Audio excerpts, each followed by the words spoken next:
So it is an interesting view. You can see the related events that are going across the replica sets. What else might this be useful for?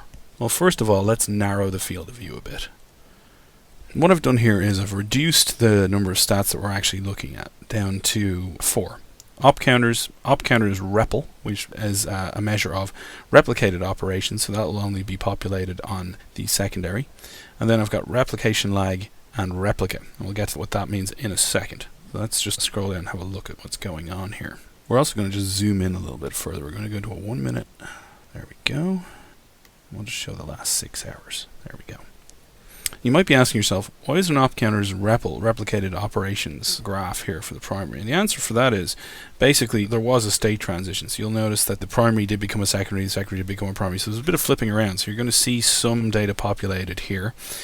Ditto for replication lag. If you had a replica set where the primary had always been primary, these would essentially be blank for this primary view here. And here's replica. Replica is very, very simple, though quite often misunderstood. It is a measurement of the amount of time between the first operation in the op log, which is used for replication, and the last entry in the op log. So it's a measure of the difference in the time between those two things. And it can generally be thought of as how many operations, or how long your secondary can fall behind before it's thereafter unable to catch up. So in this case, you can see at the moment it's considerably over 27 hours, it's around the 30-hour mark. So there's about 30 hours worth of oplog. So in other words, we could shut down this secondary for anything up to say 27, 28 hours and bring it back online and be able to catch up. If we left it for 2 days, 48 hours, it would be too stale and we'd need to resync from scratch. So it would fall off the end of the oplog is the generally used term.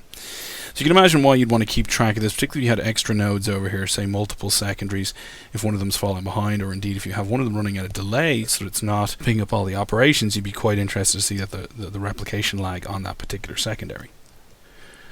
And I've just zoomed out a little bit because this replica set is currently not really doing anything. So we're just going back in time a little bit to a 5-minute granularity, 48 hours, so seeing the last 2 days.